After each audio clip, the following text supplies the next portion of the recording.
오늘 우리에게 주시는 하나님의 말씀 로마서 8장 33절에서 39절 보겠습니다. 신약 성경 로마서 8장 33절에서 39절입니다.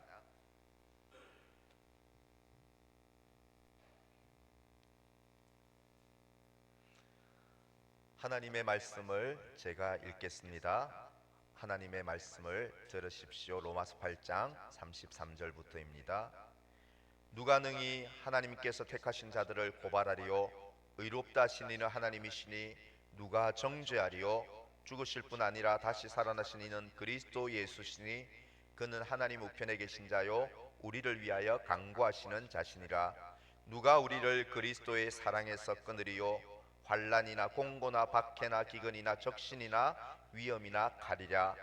기록된 바 우리가 종일 주를 위하여 죽임을 당하게 되며 도살당할 양같이 여김을 받았나이다 함과 같으니라. 그러나 이 모든 일에 우리를 사랑하시는 이로 말미암아 우리가 넉넉히 이기느니라.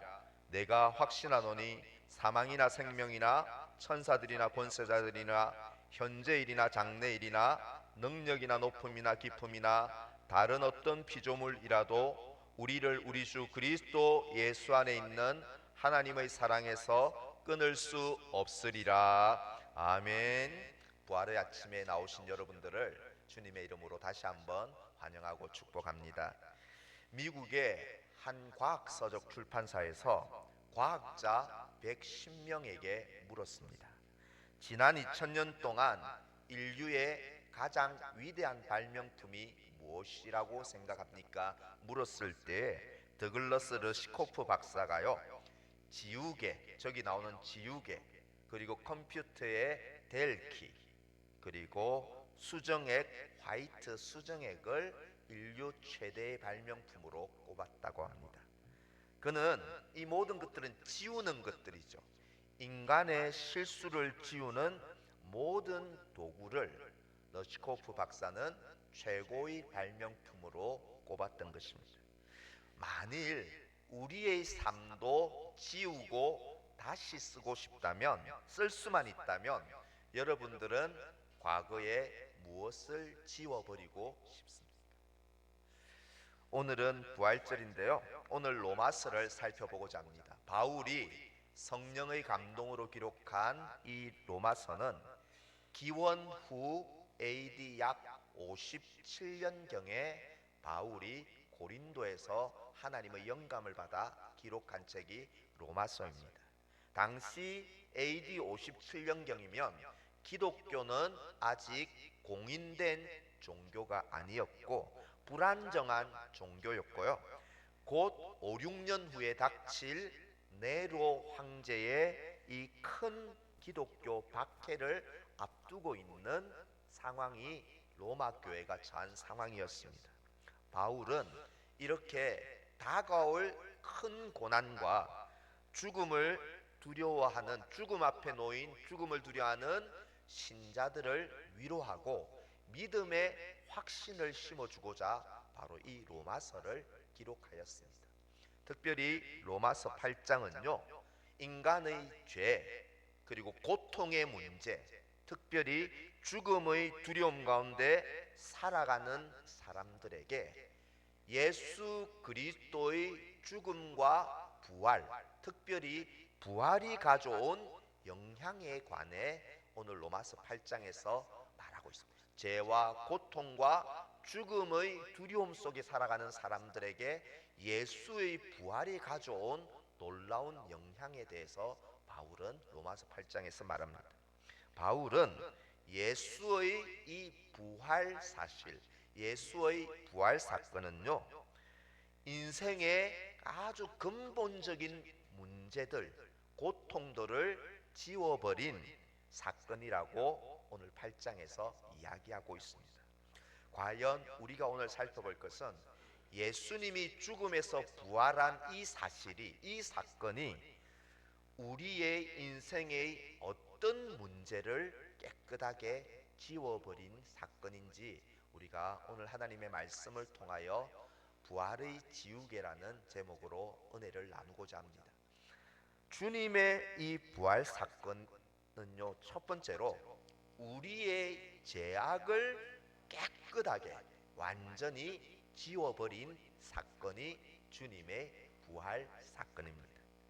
예수님께서 여러분 잘 아시는 대로 금요일 저녁 죽기 전 직전에 제자들과 최후의 만찬을 가지셨습니다. 그때 떡과 포도주를 나누시면서 이것은 죄사함을 얻게 하려고 많은 사람을 위하여 흘리는 나의 피다. 이 떡은 나의 몸이고 이 잔은 나의 피다. 많은 사람의 죄사함을 얻게 하려고 흘린 나의 피다고 말씀하셨습니다. 예수님이 자기의 죽음이요 그냥 자기 잘못 때문에 당하는 죽음이 아니라, 속된 말로 하면 개죽음이 아니라 많은 사람의 죄 용서, 죄 사함을 위한 죽음, 희생이 될 것을 죽기 전에 말씀하셨습니다. 그리고 그 다음 날 예수님은 실제 십자가에 처형을 당하여 돌아가셨습니다. 나의 죽음은 많은 사람을 위한 죄 사함을 위한 죽음이 될 것이다 예고하셨고, 그 다음 날 실제로 십자가에 돌아가신 것이죠.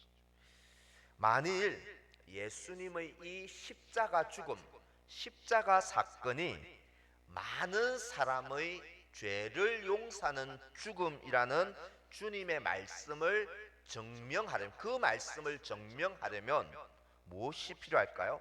가장 확실한 방법은 그 말씀을 하신 분이 죽음에서 살아나면 되는 것입니다.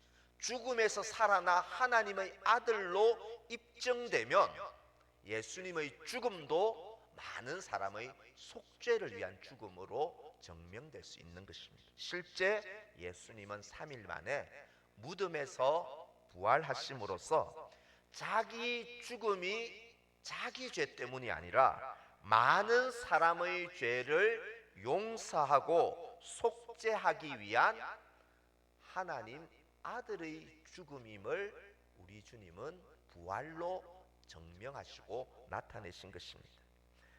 이 부활의 주님을 만났던 사도 바울이 이 로마서 8장을 이렇게 기록했는데요. 사도 바울의 말을 한번 보십시다. 로마서 8장 33절 34절 제가 읽겠습니다. 누가 능히 하나님께서 택하신 자들을 고발하리요? 의롭다 하신 이는 하나님 신이 누가 정죄하리요? 죽으실 뿐 아니라 다시 살아나신 이는 그리스도 예수시니.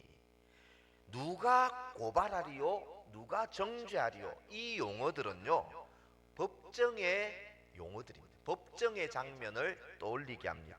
검사가 피고인의 이 범죄 혐의를 재판장에서 나열하고 고하듯이 마귀가요 하나님의 법정에서 우리를 고발하고 정죄합니다.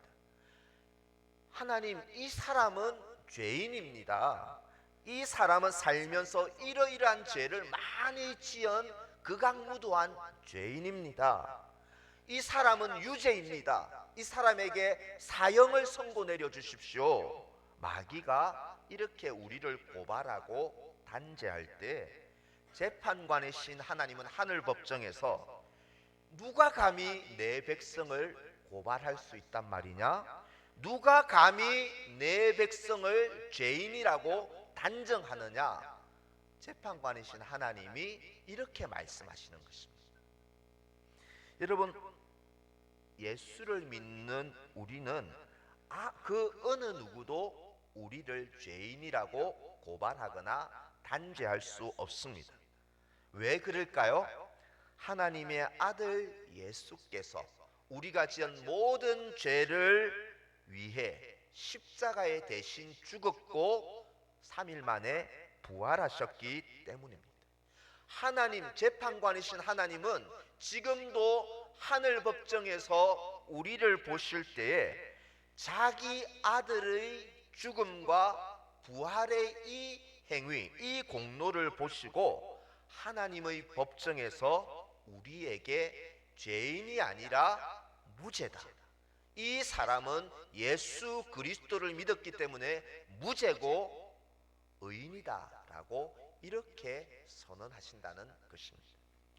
저는 젊은 시절에 제 삶을 하나님께 바치고 목회자로 이렇게 바쳤습니다.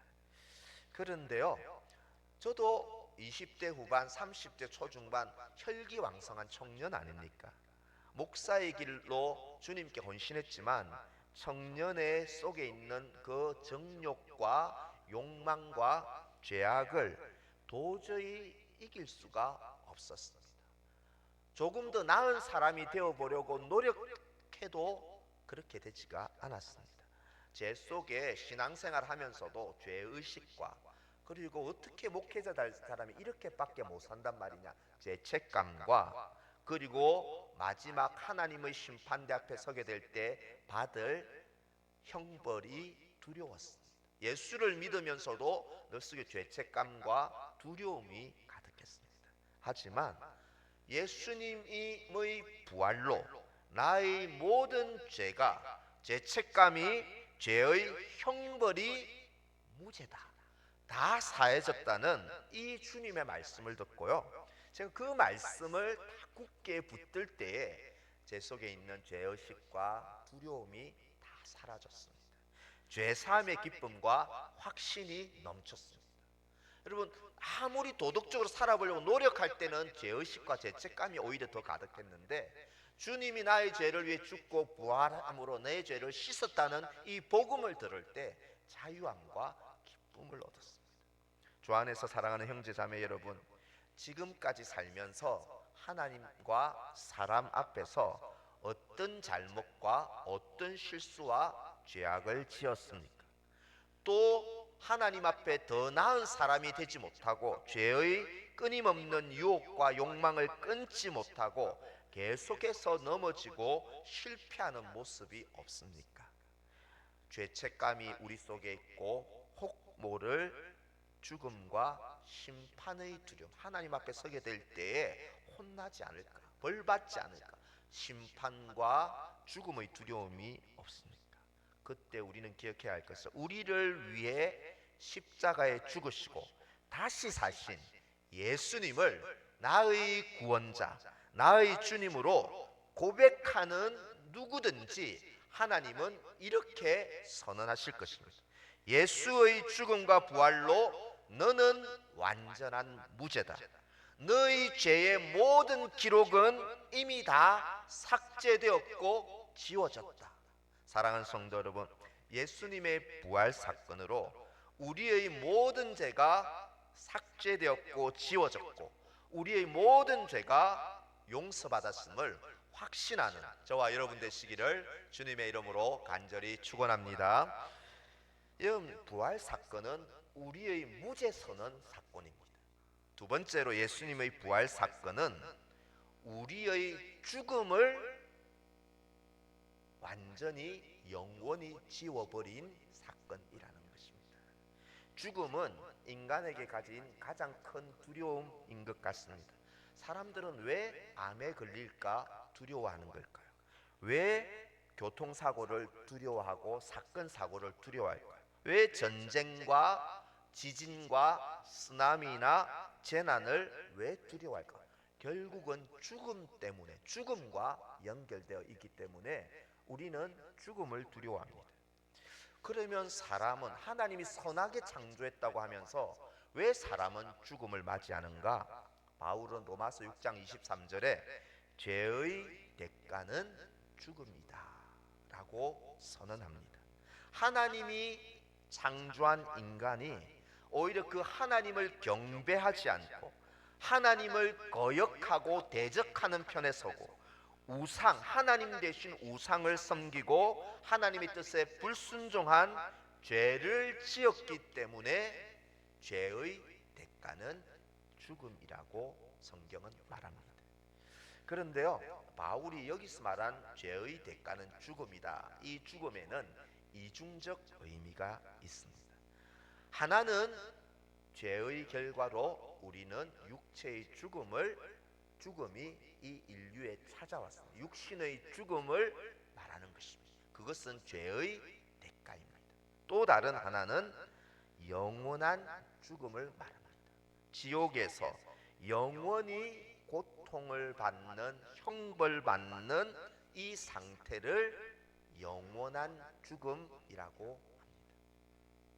이렇게 죄 가운데 사는 사람은 누구든지 이 죽음을 피할 수 없습니다. 육신의 죽음과 영원한 죽음을 피할 수가 없는 것입니다. 그러나 우리가 잘 아는 것, 역사상 죽음을 이기고 영원히 살아계신 분이 한 분 계시죠. 바로 예수 그리스도이십니다. 예수님은 죽음을 깨뜨리고 사흘 만에 살아나셨습니다. 그런데 예수님만 죽음을 이겼느냐? 그렇지 않습니다. 오늘 읽은 바울은 로마서 8장 38절 39절에서 이렇게 말합니다. 내가 확신하노니 죽음도 사망도 우리를 하나님의 사랑에서 끊을 수 없다. 죽음도 우리를 하나님과 갈라놓을 수 없다라고 말합니다. 이 말의 뜻은 육신의 죽음과 영원한 죽음조차 신자를 이기지 못한다는 것입니다. 놀라운 선언 아닙니까?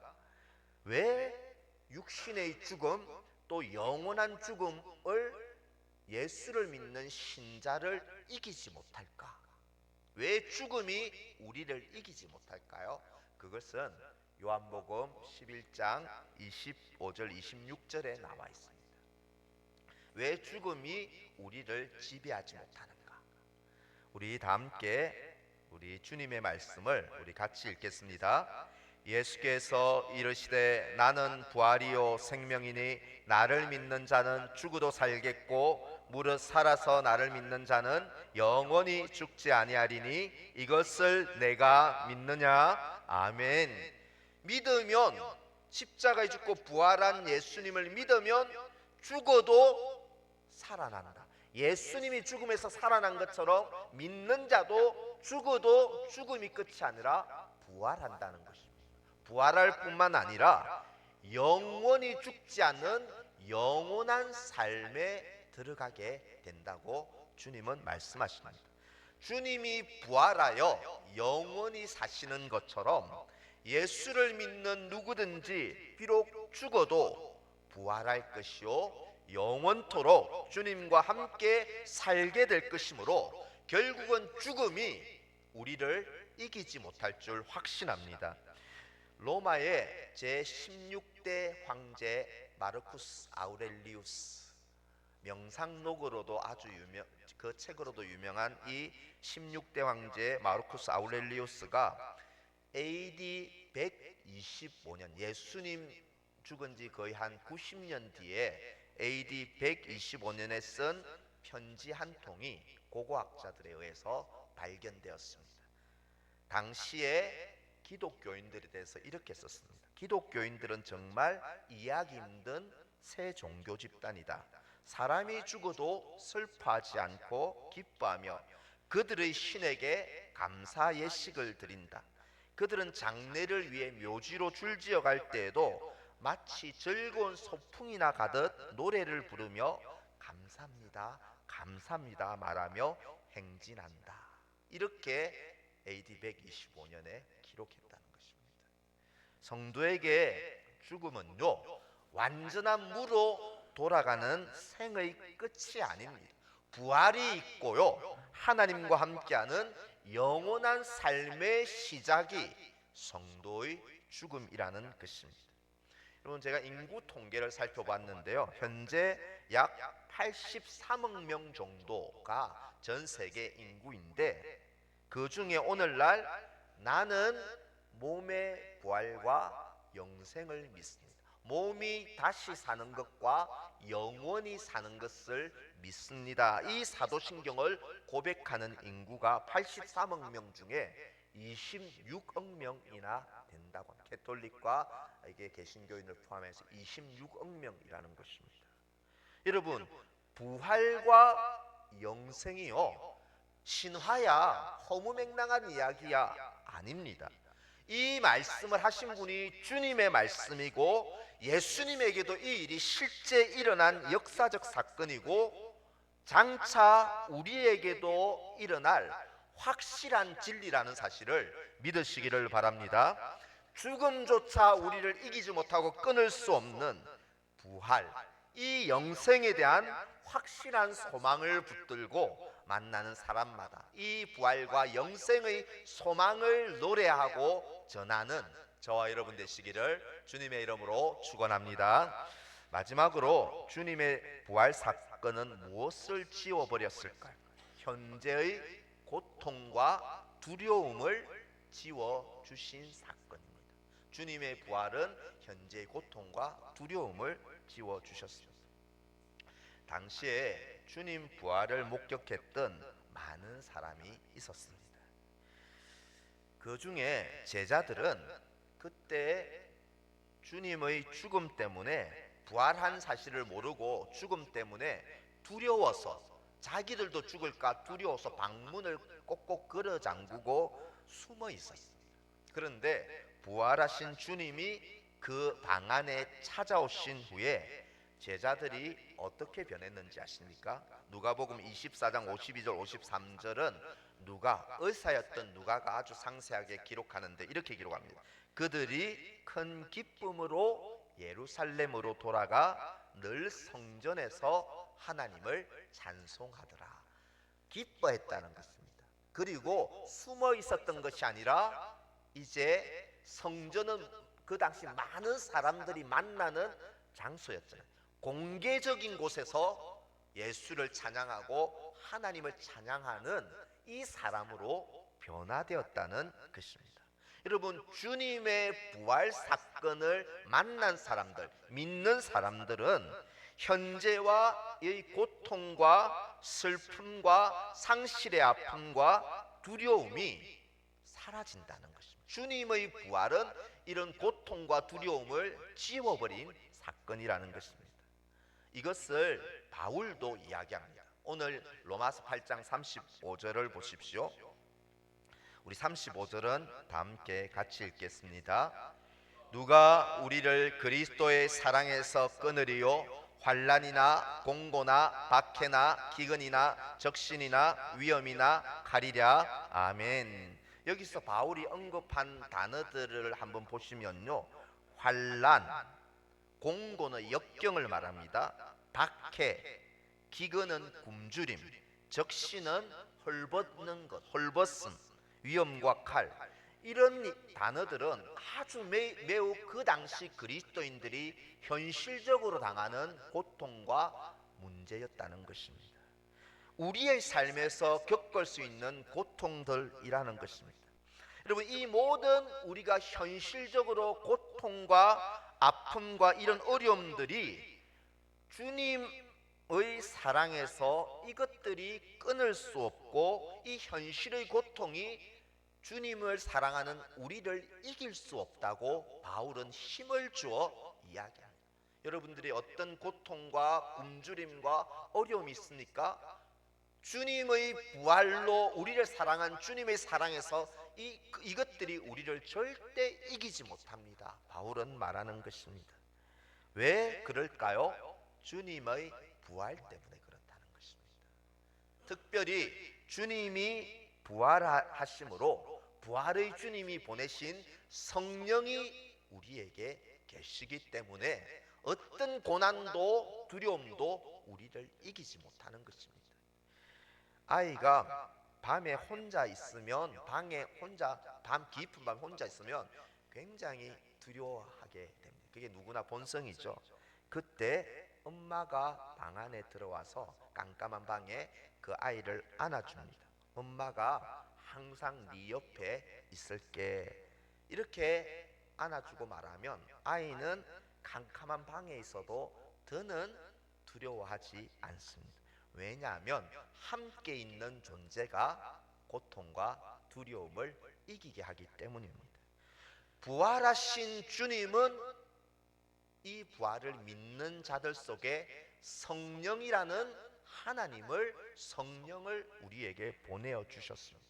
성령님이 지금 두려움과 고통 속에 떨고 있는 그 아이처럼 우리 살아가는 우리에게 우리 안에서 우리와 함께 성령 하나님이 계심을 믿으시기를 바랍니다.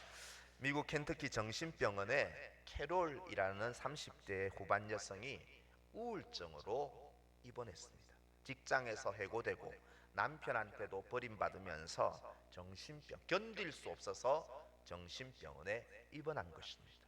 너무나 난폭하고 발작을 하기에 아무도 그녀 캐롤 주위에 가지 않으려고 했을 때 한 그리스도인 친구가 매일 찾아와서 안고 기도해 줍니다.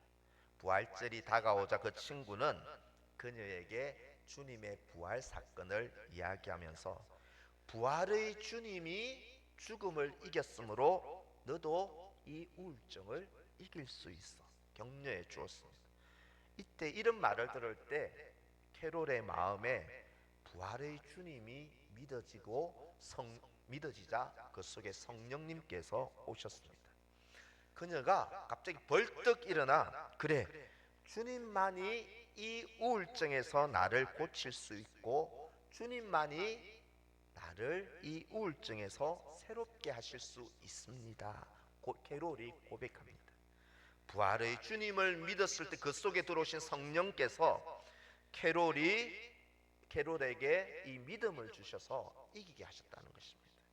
그녀는 서서히 완전히 고침을 받았다는 그런 간증을 제가 읽었습니다. 성도 여러분, 부활하신 주님께서 우리에게 지금 성령을 보내셔서 성령님이 지금 우리와 함께 이곳에 우리 안에 늘 함께 하시면서 우리가 현실에서 겪는 죽을 것 같이 힘든 고통들, 고독의 문제, 우울의 문제, 절망과 걱정의 문제, 두려움에서 우리 안에 계신 성령께서 능력을 주셔서 일으키시고 우리를 살려주실 줄을 확신합니다. 부활의 주님이 내 안에 보내신 성령을 여러분들은 의지하셔서 부활의 능력을 믿고 항상 그 능력을 구함으로 우리의 현실의 모든 고통과 두려움에서 승리하는 저와 여러분 되시기를 주님의 이름으로 축원합니다. 말씀을 맺겠습니다. 냉동인간이 여러분들이 있다는 것을 아십니까? 지구상에 냉동인간이 있습니다. 의학적으로 사망한 직후에 영하 196도의 액체 질소 탱커에 보관해 놓은 냉동인간들이 있는데요. 약 500명에서 600명 정도 현재 죽은 냉동인간들이 보관되어 있다고 합니다. 사후에 또 냉동 보관을 계약하고 대기 중인 사람도 수천 명이나 지금 대기 중이라고 합니다. 그들은 의학기술이 발달하면 부활하겠지, 살 수 있겠지, 이렇게 막연한 기대감으로 냉동인간 탱크에 들어간다고 합니다. 비용이 얼마인지 아십니까? 평균 20만 달러, 약 한화로 2억 7천만 원이 든다고 합니다. 여러분 혹시 관심이 생기지 않으십니까? 신자들은요 냉동 탱크가 전혀 필요 없습니다. 왜냐하면 주님이 부활하여 영원히 살아계신 것처럼 우리도 부활하여 주님과 영원히 살 것이기 때문입니다. 2000년 전 주님이 죽음에서 부활하신 이 사건은 오늘날 우리의 근본적인 문제를 지워버리신 사건입니다. 무엇을 지워버렸을까요? 우리의 죄악을 깨끗이 지우셨습니다. 우리의 죽음을 영원히 지워버리셨습니다. 현재의 고통과 두려움도 지워주셨습니다. 부활하신 이 예수님을 나의 주님으로 믿음으로써 죄와 죽음과 현재의 두려움에서 자유와 승리를 누리며 사는 서울남교회 모든 성도님들 되시기를 주님의 이름으로 축원합니다. 오늘 주신 말씀 붙잡고 우리 기도하며 간단하게 우리 짧지만 자기 스스로를 세계 적용하며 기도합시다. 주님의 부활로 드는 죄의식과 죄책감과 두려움 속에 살 필요가 없습니다. 주님의 부활로 나의 모든 죄악이 깨끗이 지워졌음을 확신하는 믿음 주시옵소서. 주님의 부활로 우리의 죽음을 지우셨고 부활과 영원히 살 것을 확신하는 이 믿음 위에 서게 하여 주옵소서. 부활의 영이 성령이 내 안에 계셔서 현재 고통과 두려움에서 나를 건지고 살리실 것을 확신하는 믿음을 주시옵소서. 이런 제목으로 오늘 짧지만 한 2분 정도 자기에게 적용하며 조용하게 한번 목소리로 기도하겠습니다. 하나님 아버지, 하나님 아버지, 우리에게 주님의 부활로 하나님 아버지 나의 모든 죄를 깨끗이 지워주신 주님을 찬양합니다. 하나님 아버지, 주님의 부활로 나의 죽음도 영원히 지워주신 것을 찬양합니다. 하나님 아버지, 이렇게 주님의 부활 사건이 우리의 모든 것을 지웠다는 것을, 고통과 두려움도 지웠다는 것을 기억할 수 있도록 하나님 아버지, 이 믿음의 확신에 거하는 저희들이 될 수 있도록 하나님 아버지여 도와주시고 인도하여 주시기를 주여 간절히 바라옵고 소망합니다. 하나님 아버지, 하나님 아버지, 함께하여 주시옵소서.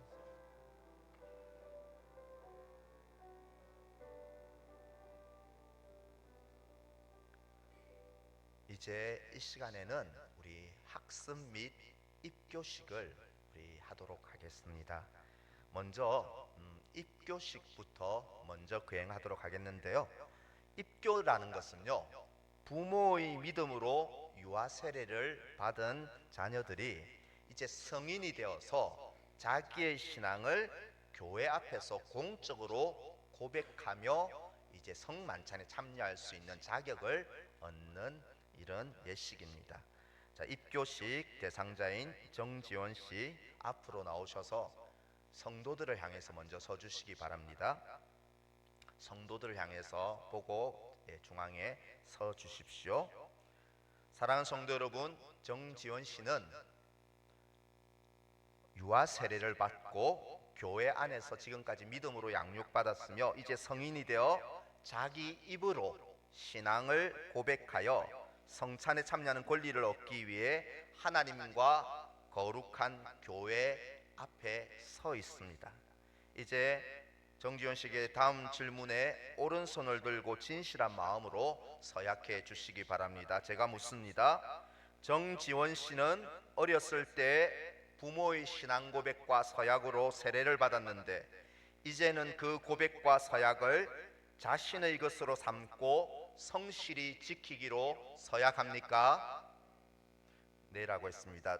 두 번째, 정지원 씨는 자신이 하나님 앞에 죄인인 것과 당연히 하나님의 진노를 받아야 하지만 하나님의 큰 자비에 의해 구원 얻는 길 외에는 소망이 없는 자인 것을 인정합니까?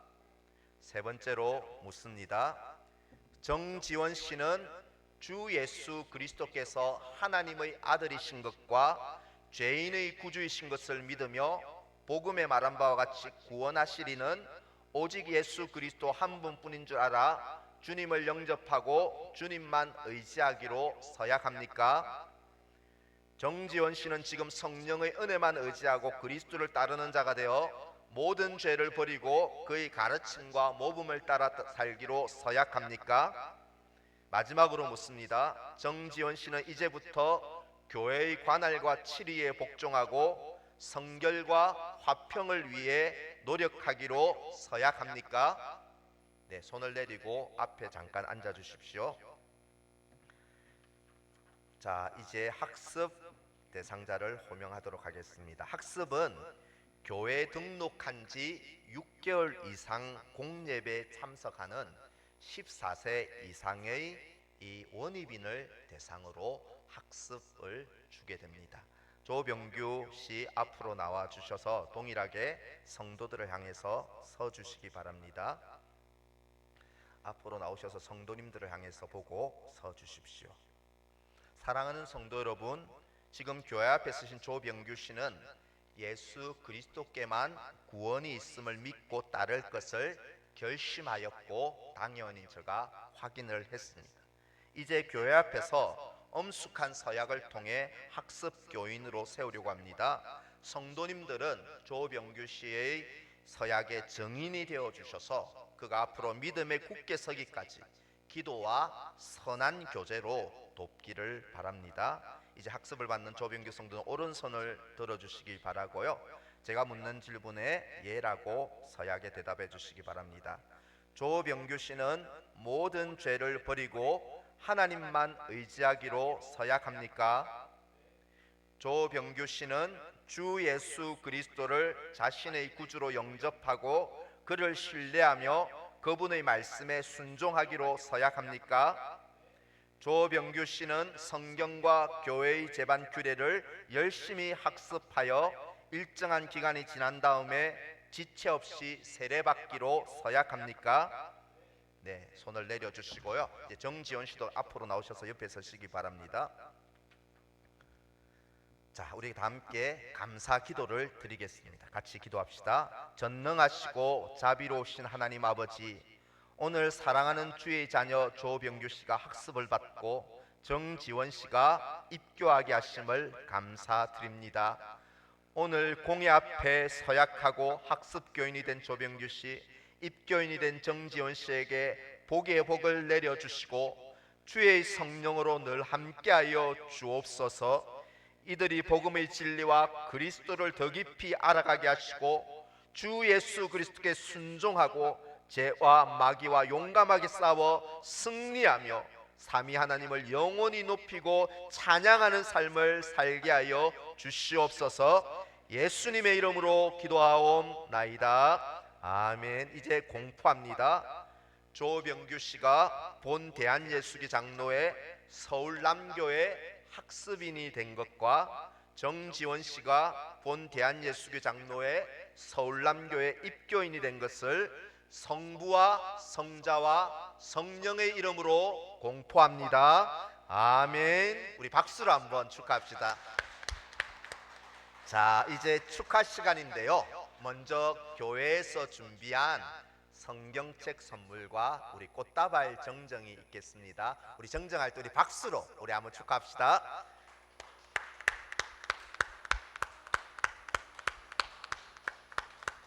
자, 우리 축하하신 분들 들어가지 마시고 축하하신 분들 우리 옆에 좀 서주세요. 옆에 조금 서주세요. 자, 우리 너무너무 기쁜 날입니다. 교회에서 학습과 입교인이 되고 세례받는 것만큼 기쁜 일이 어디 있겠습니까? 우리 손을 뻗어서 우리 다 함께 축복송 축복의 통로, 우리 다 함께 마음껏 축복하며 우리 축복의 통로 같이 부르겠습니다.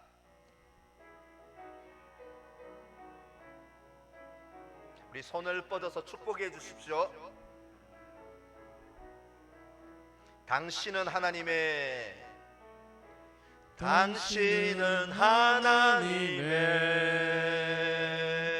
언약 안에 있는 축복의 통로. 아멘. 당신을 통하여서 열방이 주께 돌아오게. 당신은 하나님의 언약 안에 있는, 당신은 하나님의 언약 안에 있는 축복의 통로. 아멘. 당신을 통하여서 열방이 주께 예배하게. 우리 박수로 축하하며 하나님께 영광 돌립시다. 인사하고 들어가세요. 축복합니다. 예, 들어가세요. 예, 이제 끝났으니까 더 드릴 게 없습니다. 들어가시면 되겠습니다. 자, 이제 이 기쁜 날에, 이 부활절에 우리 살아계신 주 1절 3절 찬양함으로 우리 준비한 부활헌금과 고난주간 헌금 그리고 주일 헌금을 주님께 봉헌하도록 하겠습니다. 1절 3절 우리 손뼉 치면서 부르겠습니다.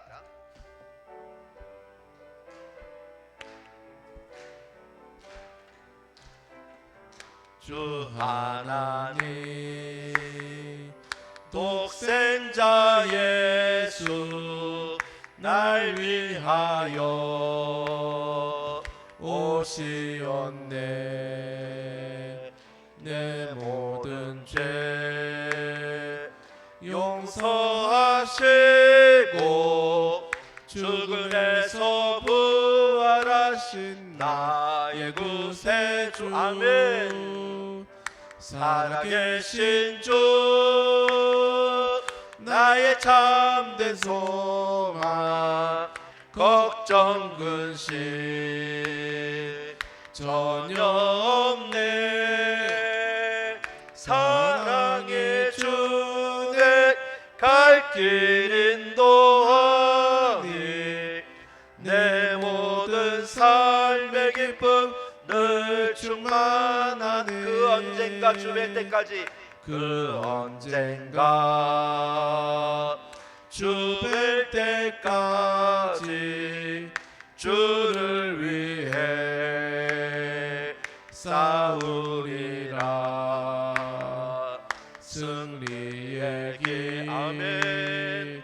멀고 험해도 주님께서 나의 앞길 지켜주시리. 살아계신 주 나의 참된 소망 걱정 근심 연연 없네. 사랑의 주 내 갈 길 인도하니 내 모든 삶의 기쁨 늘 충만하네. 아멘. 기도하겠습니다. 하나님 아버지, 죽음에서 부활하셔서 우리의 모든 죄와 우리의 죽음의 두려움과 고통까지도 완전히 주님의 부활로 지워주신 주 예수 그리스도의 은혜를 찬양하며 영광을 올려드립니다. 하나님의 크신 은혜에 몸둘 바를 모르며 감사함으로 이 예물을 드리오니 하나님 흠양하여 주시고 이 예물이 바르고 하나님의 나라를 위해서 공평하고 정직하게 사용될 수 있도록 도와 주옵소서. 어려운 중에 예물을 드린 귀한 성도님들의 헌금과 헌신을 기억하여 주시고 이 땅에서도 하늘의 기름진 복과 이 땅의 건강의 복으로 풍성한 복으로 충만케 채워 주옵소서. 부활 이후에 우리의 매일의 삶이 부활의 기쁨과 소망 속에 살아가는 삶이 되기를 소망하오며 예수님의 이름으로 기도하옵나이다. 아멘. 죽음과 부활로 우리의 속죄를 이루어 주신 주 예수 그리스도의 은혜와 독생자를 우리 위에 보내신 하나님의 사랑과 지금도 우리와 함께 하시는 성령 하나님의 교제하심이 부활의 주님을 나의 주님으로 믿고 주님의 길 가기로 결단하는 모든 주님의 자녀들 위해 지금부터 영원토록 함께 있을지어다. 아멘.